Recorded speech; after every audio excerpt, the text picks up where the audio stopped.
Bonjour à tous, c'est Pixis, j'espère que vous allez bien et aujourd'hui on se retrouve pour une nouvelle vidéo où on va parler des 10 meilleurs stratèges selon moi. Voilà, j'ai sélectionné 10 profils stratèges que j'ai vraiment adoré regarder et qui pour moi sont les meilleurs de tout koh.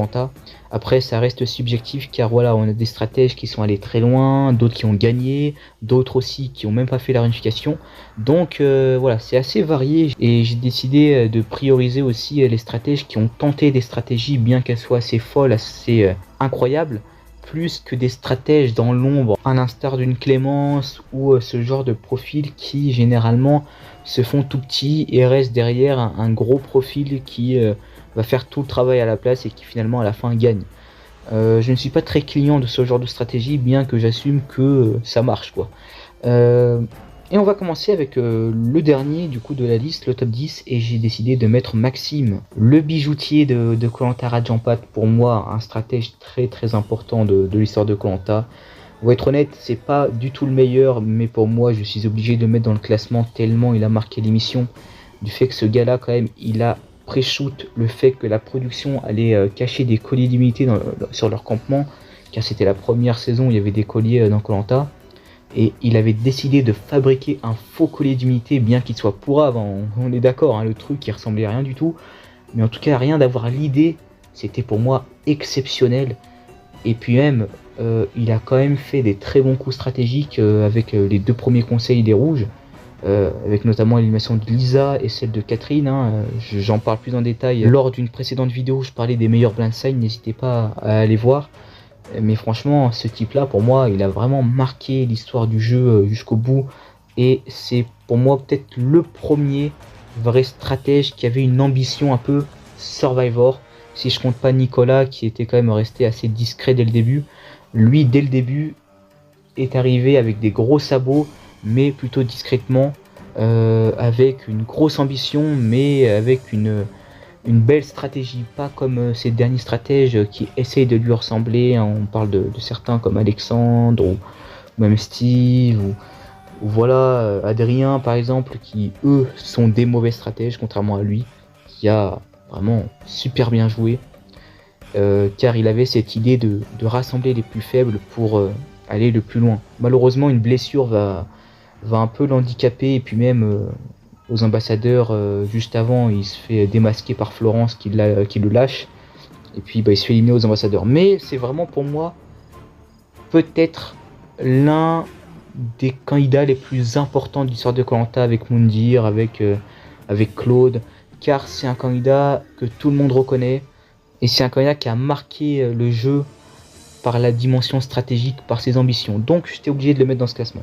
On va enchaîner ensuite avec Cindy de koh, la guerre des chefs. Pour moi une excellente stratège. Je l'ai mis assez basse en vrai dans le classement, mais je sais pas, voilà, pour moi c'est une très bonne stratège. Elle avait clairement le monopole de la stratégie, comme elle aimait bien le dire dans la saison. Mais j'ai l'impression que j'ai trouvé bien mieux. Mais franchement Cindy, peut-être que j'ai pas trop le recul, je ne sais pas, ou peut-être que je me trompe, n'hésitez pas à me dire dans les commentaires.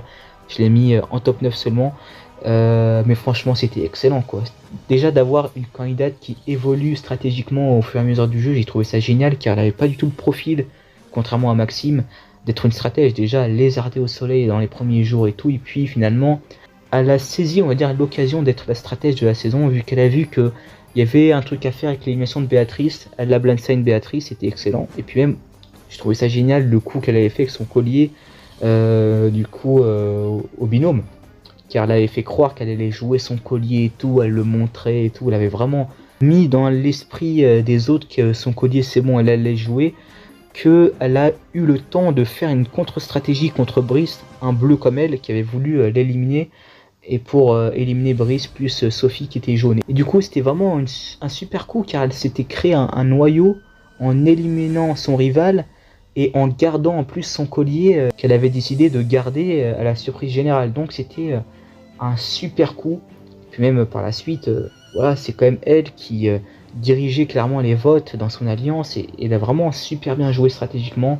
J'ai pas mis Cyril dans le classement, mais il a été aussi une pièce maîtresse de sa bonne stratégie. J'ai aimé le fait qu'à la fin Cyril la coince un peu sur l'ultime conseil, et puis ça arrive à un tirage au sort entre du coup son allié à Cindy, Claude, et Cyril lui-même qui voulait s'en sortir de cette situation assez compliquée, quoi. Et puis même, voilà, a décidé aussi de sacrifier certains bleus, dont Maxime, avec qui il y avait une bonne rivalité aussi. Mais franchement, Cindy, elle arrive en finale, et puis même c'était une très bonne stratège car elle avait quand même un bon social, quoi. Et puis elle a perdu de peu face à Maud, et ça m'aurait pas étonné qu'elle gagne, quoi, parce que en vrai, elle a super bien joué socialement pour être, je dirais, une très bonne stratège, pour être dans le classement des meilleurs stratèges de koh pour moi. Et puis même, c'est instinctif, mais le fait que ça soit une femme, je trouve ça sympa, que ça change un peu, parce que le profil stratège est généralement un homme. Donc le fait que ce soit une femme, qui en plus n'avait pas du tout le profil, bah, je trouve que ça a un petit charme quand même. Et on va enchaîner ensuite avec le prochain stratège dont je vais vous parler, c'est Marc de koh Johor. Marc, pour moi, c'est un très bon stratège, c'est pour ça que je le mets dans le classement. Mais ce qui est fou avec ce candidat-là, c'est que c'est pas sa principale qualité, en fait. C'est ça le fou. C'est que le mec, pour moi, c'est l'un des tout meilleurs survivalistes. Un très bon mec au niveau du sport. Mais également une des branches très importantes de koh, un très bon stratège. Et c'est pour ça que je le mets dans le classement. C'est que pour moi, il est tellement fort au niveau de la stratégie, tellement fort au niveau de sa complémentarité, que son aspect stratégique est pour moi meilleur que d'autres très bons stratèges dont Cindy, dont je vous ai parlé, car il a quand même réussi à faire des super coups. Il avait un super binôme avec Cédric de la même saison qui était excellent stratégiquement aussi.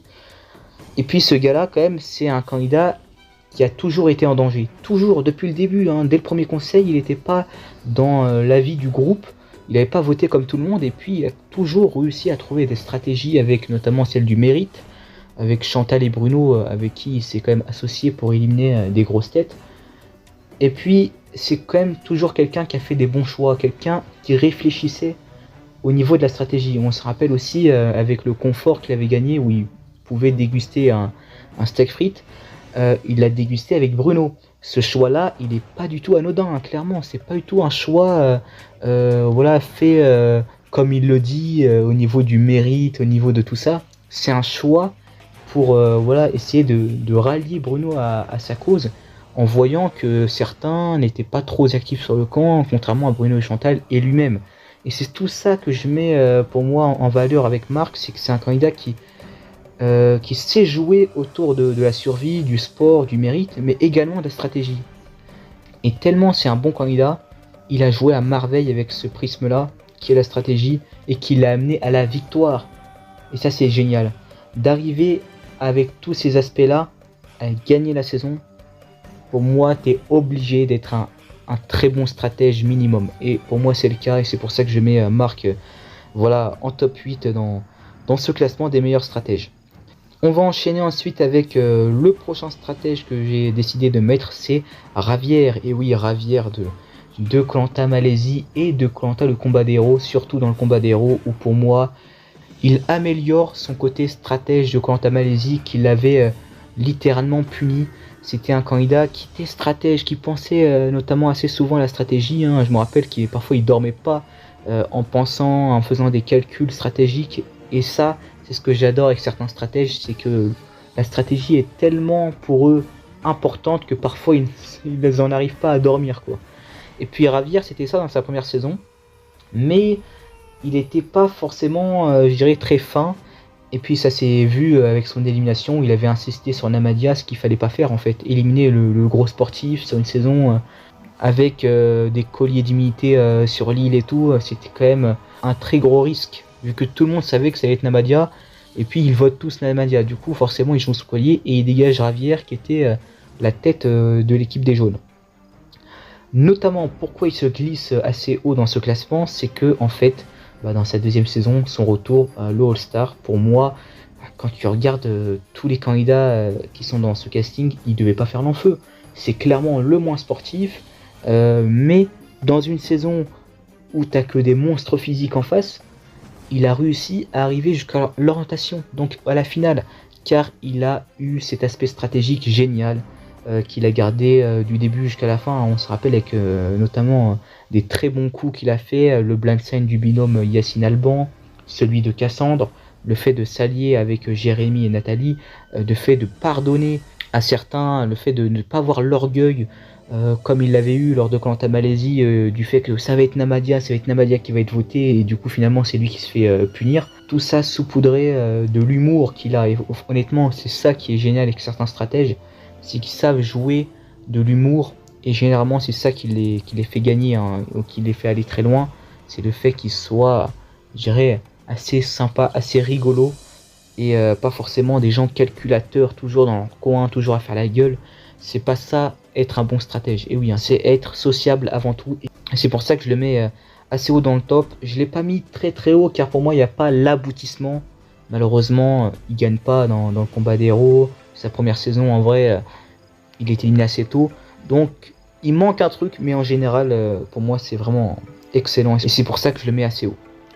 On va enchaîner ensuite avec le prochain stratège, et c'est donc Cédric de Koh-Lanta Johor. Car je vais pas parler du combat des héros vu que ça a été malheureusement un flop. Mais Cédric, pour moi, au niveau potentiel de tous les stratèges de la liste, pour moi c'est celui qui a le meilleur potentiel. Pour moi c'est objectivement, on va dire, avec ce qu'il nous a proposé, le meilleur stratège. Pour moi, hein, dans ce qu'il nous a proposé, hein, clairement.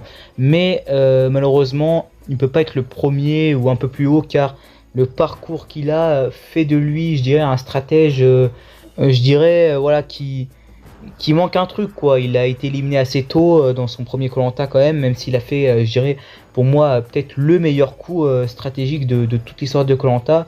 Voilà, l'élimination de Jeff en passant par les ambassadeurs, où il a manipulé Jeff de bout en bout pour éliminer Alban, dont il avait peur au niveau stratégique, encore une fois, car il avait une domination assez grande, du fait qu'il c'était le premier capitaine chez les rouges, il a été chez les jaunes, donc voilà, c'était assez ambigu sa position. Et puis on a bien vu, hein, aux ambassadeurs, il a complètement manipulé Jeff. Et même le pire c'est quoi, c'est que en manipulant Jeff une première fois, en éliminant Alban, Jeff dit ok, bon, on va éliminer Charlène. Mais le problème c'est que Christophe était revenu, et puis il avait voté pour Charlène dans son vote noir. Du coup il a quand même réussi à remanipuler Jeff en lui disant non, il faudrait qu'on mette un autre nom, par exemple Sébastien et tout. Et puis finalement c'est passé, alors que honnêtement si Jeff et Jessica et tout seraient restés sur Charlène, ça aurait pu passer, hein, clairement. Mais du coup non, Cédric a quand même réussi à le manipuler et à disparaître ce risque là. Et pour moi c'est juste génial, ce blind sign là, je le trouve exceptionnel. Et puis malheureusement il a pas eu de chance. L'abandon médical de Corinne qui fait revenir Jeff, Nessim qui veut plus voter Jeff et Jessica parce que voilà, il avait donné sa parole, il a trahi Jeff une première fois, il veut pas le retrahir et tout. Du coup ils étaient obligés d'éliminer Melissa, et Cédric savait qu'il était éliminé vu qu'il savait que Melissa avait un collier, et donc voilà, il pouvait plus rien faire en fait. C'est vraiment juste de la malchance, et c'est vraiment dommage car ce candidat là, ce stratège, a tellement bien joué que pour moi c'est franchement l'un ou voire le meilleur potentiel stratège de Koh-Lanta. Malheureusement, le fait qu'il a été éliminé assez tôt, qu'il n'a pas pu prouver toutes ses qualités, car c'était un stratège complet, hein, encore une fois, contrairement à Ravière. Il était quand même bon dans les épreuves, bon socialement, comme Ravière en l'occurrence aussi, mais également, je dirais, c'était un candidat qui avait quand même une complémentarité que certains stratèges manquent, c'est-à-dire être fort dans les épreuves et être crédible en survie, du fait que voilà, t'es pas un boulet pour ton équipe. Et on a vu Cédric, c'était peut-être l'un des meilleurs chefs d'équipe de l'histoire de Koh-Lanta. Et on va enchaîner ensuite avec le prochain stratège, et j'ai décidé de mettre Frédéric de Koh-Lanta le feu sacré. Il se glisse plutôt haut dans le top alors que c'est un candidat récent, mais franchement pour moi c'est l'un des meilleurs, tout meilleurs candidats de l'histoire de Koh-Lanta, quand je regarde ce qu'il a fait au niveau de sa victoire. Et en plus Frédéric, c'est compliqué à le classer, mais voilà, je l'aurais pu même le classer en 4ème position, mais en fait là il est en train de faire une saison actuellement, la tribu maudite, où pour l'instant il n'est pas éliminé, et honnêtement j'aime beaucoup le candidat. Je kiffe bien son retour. Alors il est vraiment moins gentil que dans son premier Koh-Lanta, il a un montage plus vilain, et franchement ça me plaît, parce qu'il a vraiment cette vision stratégique, et il aime bien jouer, et ça me plaît de voir ça, car Il a pas fait des super coups, je dirais encore dans cette saison, mis à part l'élimination de Lola qui est vraiment sympathique. Donc je vais pas juger encore ce qu'il a fait dans la tribu maudite vu que c'est pas terminé. Et voilà, mais qui sait, imaginez, il fait une saison encore plus ouf que la première dans la tribu maudite, il arrive en finale, imaginez, il regagne, c'est un truc de fou, mais ça m'étonnerait, hein, mais bon, on sait jamais, mais franchement, c'est vraiment un candidat stratège que je trouve génial.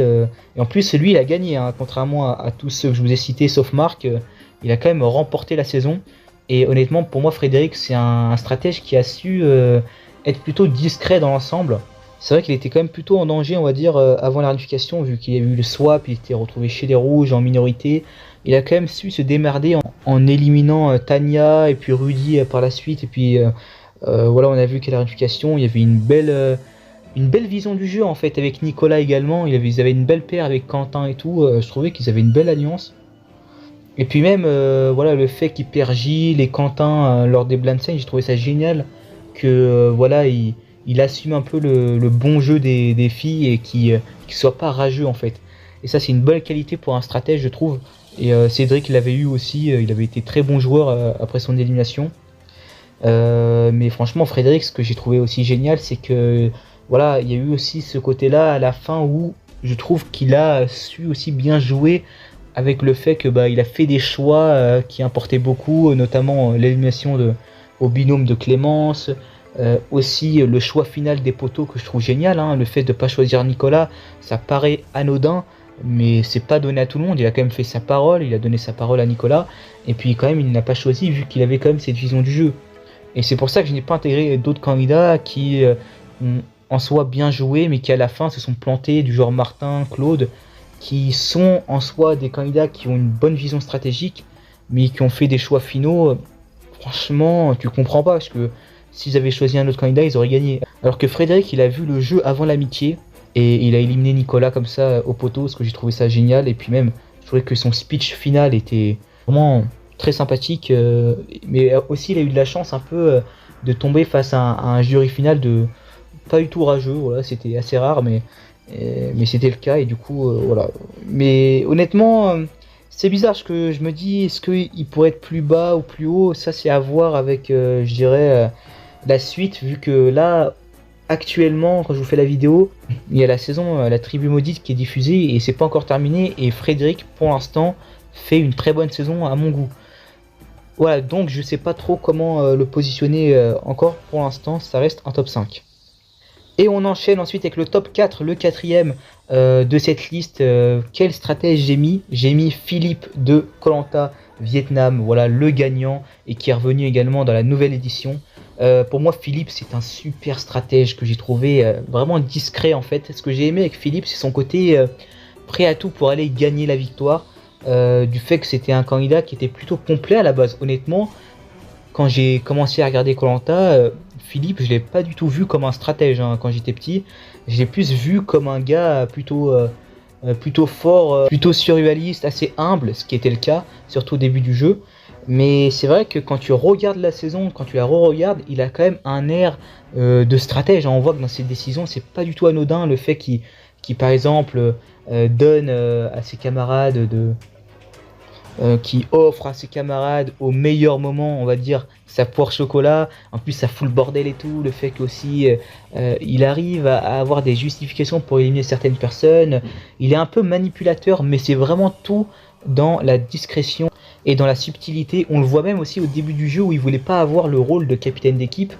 Voilà, on se rappelle de Jean-Pierre, son pote, qui disait ouais, mais Philippe, tu pourrais être le chef et tout, parce que t'es vraiment super bon en survie et tout. Et lui, il niait carrément le poste de chef, vu qu'il voulait vraiment être au second plan, ce qui a fonctionné, jusqu'à choisir Claude pour la finale, pour gagner face à lui, vu que Claude, contrairement à lui, ça a été tout l'inverse. Ça a été un candidat qui s'est vraiment beaucoup exposé, alors que Philippe, lui, a mieux joué paradoxalement que Claude, qui a plus tiré les ficelles, alors que Philippe, dans l'ombre, a suivi, mais pas comme une Clémence, pas comme une Christelle, une Christina, pas du tout comme ça. Lui a eu quand même le raisonnement et des choix plutôt impactants lors de la saison, notamment aussi voilà, le coup de la flèche pour éliminer Coulé aux portes de la finale, au lieu d'éliminer Claude qui n'était pas immunisé en plus, hein. et les filles voulaient plus éliminer Claude, avec qui elles s'entendaient moins, et Cooley c'était quand même potentiellement le candidat très sociable qui aurait pu gagner face à un Philippe, quoi. Et honnêtement, il s'est donné les chances de gagner, il a gagné. Donc pour moi, c'est vraiment l'un des tout meilleurs stratèges. Je le mettrai pas dans le top 3, mais quand même, je trouve qu'il a fait d'excellentes choses. Et après, pour parler aussi de son All-Star, il revient. Dès le début, il est en danger. Il arrive quand même à faire de quoi pour se sauver. Et puis quand même, je trouve que dans ce All-Star là, il a plus un montage vilain, méchant, antipathique, mais ça reste quand même un candidat que j'ai trouvé stratège dans l'ensemble. Et puis qui arrive, il arrive pas en finale, il se fait un peu baiser par le twist du fait qu'il arrive dans les 4 derniers, mais il y a Martin qui revient, du coup il se fait éliminer au conseil, dernier conseil, aux portes de la finale, ce qui est un peu injuste je trouve, mais bon, dans l'idée il avait quand même plutôt bien joué, et qui sait, s'il avait réussi à aller jusqu'en finale, peut-être qu'il aurait pu faire quelque chose, je ne sais pas, mais en tout cas c'était une deuxième saison, je dirais, où on voit moins son aspect stratégique. Moi franchement, quand je pense à Philippe, je pense vraiment à sa première saison qu'il a gagnée, où il a été pour moi royal.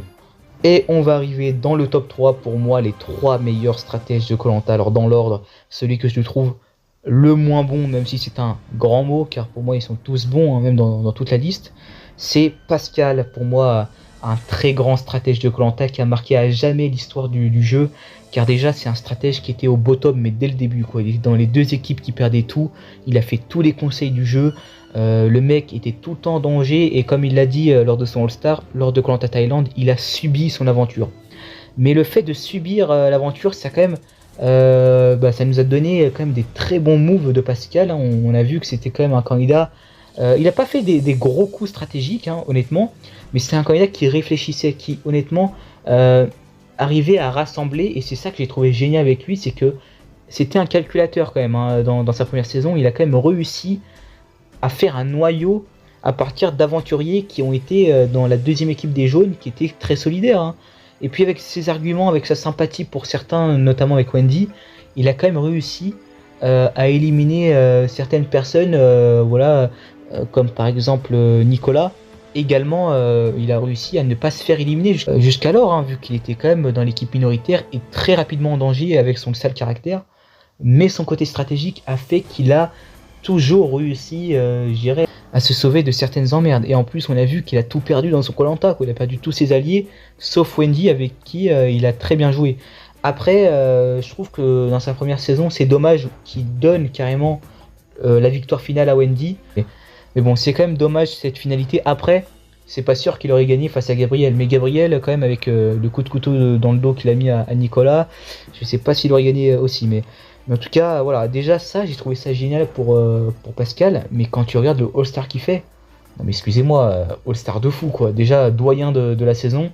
Et pareil, il est dans la lignée de son premier Koh-Lanta. Mais là, contrairement à son premier Koh-Lanta, on a vraiment vu un Pascal qui était prêt pour gagner, quoi. Il était vraiment là pour en mode tueur, il était vraiment là pour gagner, et on l'a vu dans ses blindside, hein, notamment le blindside de Yacine et Alban. Yacine qui était vraiment son candidat de cœur, hein, dans la partie en équipe avec Gravière, mais bon, apparemment voilà, Yacine taclait un peu Gravière, voilà, et tout ça hors caméra, sur son physique et tout, et puis même Yacine commençait à avoir des discords avec Pascal, notamment lors du confort, où il avait dit d'arrêter de parler et tout. Il dit ferme ta bouche un peu, parce que là on a envie de dormir. Et puis Pascal, voilà, on le connaît, hein, vraiment c'est un rageur, mais franchement j'ai trouvé ça génial dans son All-Star, car avec Gravière c'était vraiment une paire, un binôme de stratèges qui ont fait vraiment pas mal de choses. Là je pense vraiment qu'il aurait pu gagner cette saison, car en soi il avait bien joué, je dirais, pour gagner. Il n'avait pas, sauf pour le blindside de Yacine,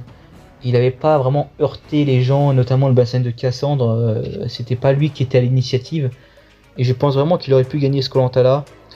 Il est tombé face à une Clémence qui, c'est lui qui l'a choisi, hein, Clémence, à finale. Mais bon, après, je sais pas si choisir Jérémy ça aurait été le bon choix aussi, mais bon, dommage que les membres du jury ont été un peu rageux pour pas lui donner la victoire, mais bon, car il avait un peu un jeu parfait, je dirais. Du coup voilà, j'ai beaucoup parlé, mais Pascal c'est un candidat qui voilà, a joué avec son cœur, mais en alliant du coup la stratégie. Ce que j'ai trouvé génial, notamment avec le blindside de You lors de son premier Koh-Lanta, j'ai oublié d'en parler, mais c'était génial de faire ça, hein, et d'éliminer les plus forts. C'était dans sa stratégie, dans sa politique de gagner.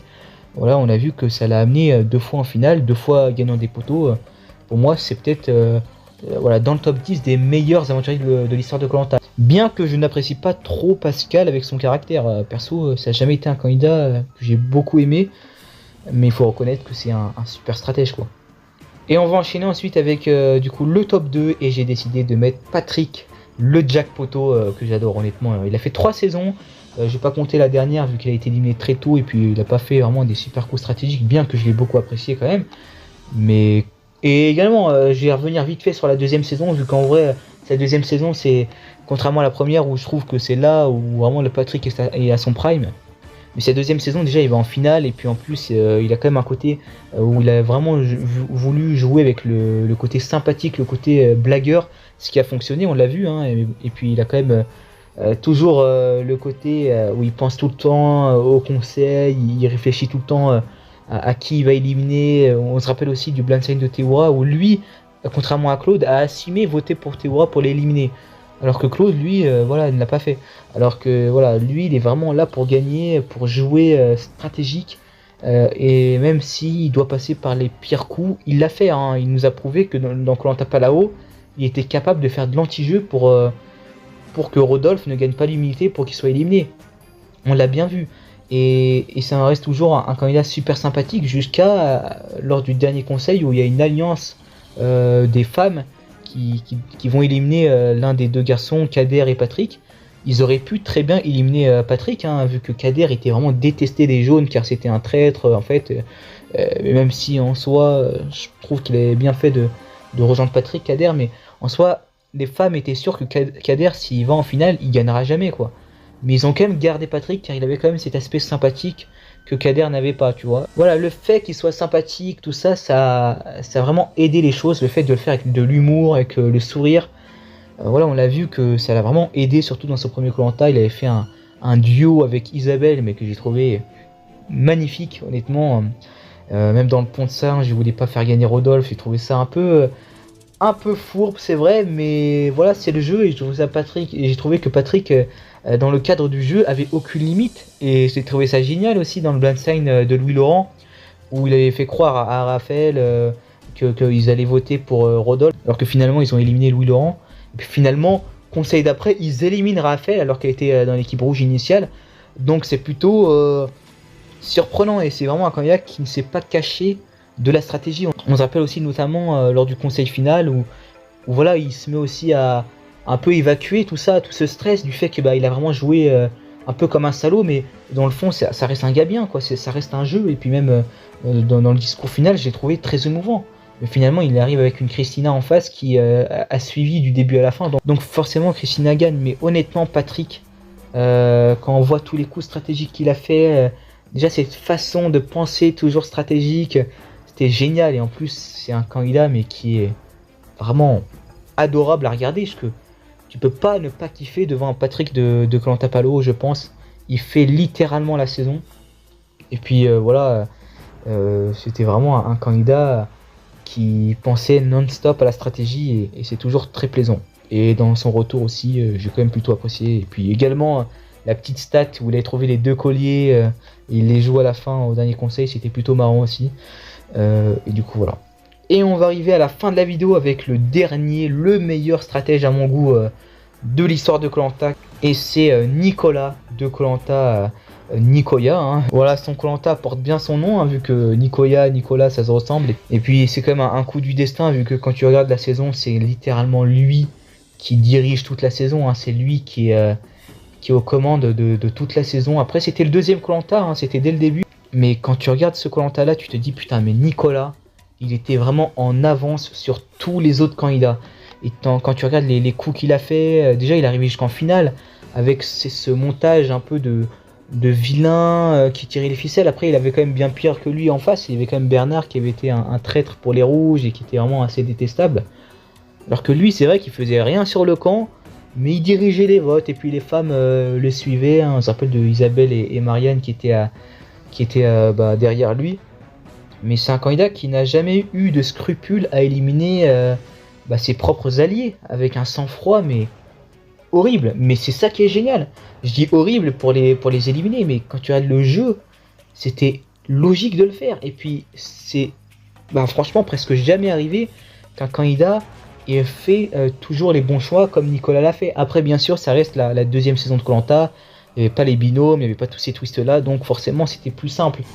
Mais quand même, on peut pas passer à côté d'un candidat qui élabore carrément un stratagème avant la réunification pour éliminer Jackie, qui avait été éliminé chez les rouges et qui était revenu chez les jaunes et tout, et qui finalement, après une épreuve, il a vu que Jackie était encore attaché aux rouges, et donc il a voulu l'éliminer, mais du coup, par ce postulat, vu que les jaunes étaient plus forts que les rouges, ils ont fait exprès de perdre avec l'accord de Jackie pour éliminer Jackie au conseil sans qu'ils s'y attendent. Mais c'était un coup de génie. Et en plus, t'avais Bernard en face, il faisait exprès de perdre les épreuves pour que Bernard se fasse pas éliminer en face pour qu'ils se rejoignent à la réunification. Ce type-là est malade. Au niveau de la stratégie, ce type-là est dingue. Et après la réunification, c'est un truc de fou comment voilà, il manipule les votes, il élimine son meilleur pote François-Xavier de sang-froid. Également le blindside d'Isabelle que je trouve exceptionnel vu que c'était vraiment le profil qu'il fallait éliminer vu qu'il était en plus bien dans l'alliance, c'était vraiment un membre proche de Nicolas, et donc il l'a éliminé comme ça vu que Isabelle avait plus de liens sociaux avec les rouges, et donc voilà, elle aurait eu plus de chances de gagner face à un Nicolas par exemple en finale, alors que Nicolas il savait que face à Marianne, face à Bernard, il gagnait. Et c'était ça son objectif, mais malheureusement Amel a gagné les poteaux pour lui, et il a été finaliste face à Amel qui était somme toute très sympathique, et c'est vrai que bon, elle mérite quand même cette victoire avec son jeu social très réussi, mais dans l'idée c'est Nicolas qui a quand même tiré les ficelles du début à la fin, et pour moi c'est le meilleur stratège de Koh-Lanta, pour moi, hein, de ce que j'ai vu, hein. Pour moi il n'y a pas eu mieux, mais après c'est pas forcément les meilleurs coups en détail comme des Cédric. Pour moi Cédric c'est peut-être c'est le meilleur coup de l'histoire de Koh-Lanta, mais dans l'aventure complète du début jusqu'à la fin, pour moi Nicolas c'est le meilleur vu qu'il a eu un Koh-Lanta presque parfait, mais qui se finit malheureusement un peu mal stratégiquement vu qu'il gagne pas. Voilà, alors que tu as des candidats comme Philippe, comme Frédéric, comme Marc qui à la fin gagnent, et ça c'est tellement satisfaisant. Malheureusement Nicolas ça n'a pas été le cas, mais si ça aurait été le cas, pour moi ça aurait été le meilleur stratège de Koh-Lanta et ça aurait été très compliqué de le détrôner. Et ce n'est pas le cas, hein. Pour moi Nicolas est vraiment détrônable, hein. En plus il avait fait un All-Star assez raté malheureusement, où il a été éliminé assez tôt, mais quand même il avait pas été mauvais entre guillemets. C'est juste qu'il a pas eu de chance. En plus il perd Fabienne dès le début sur l'épreuve éliminatoire, qui aurait été un membre je pense intéressant pour son alliance, donc voilà. Mais en tout cas pour moi Nicolas c'est le meilleur stratège de Koh-Lanta. Et voilà, cette vidéo se termine, j'espère que vous l'avez apprécié. Voilà, du coup pour moi c'était vraiment génial de faire ce top 10. J'ai pas mis Claude, hein, étonnamment, et je voulais le mettre, hein. Au début j'avais mis Claude, mais je l'ai remplacé par par Marc je crois, ou par Cindy, j'ai un doute, mais voilà, Claude je l'ai pas mis, mais même Gabriel, tout ça, Cyril, c'est des très bons stratèges, mais bon, je voulais pas faire une vidéo trop longue, déjà que cette vidéo là, déjà que je pense que la vidéo est assez longue, donc voilà. J'espère que vous avez aimé. Moi je vous dis à la prochaine pour de prochaines vidéos. Allez, salut!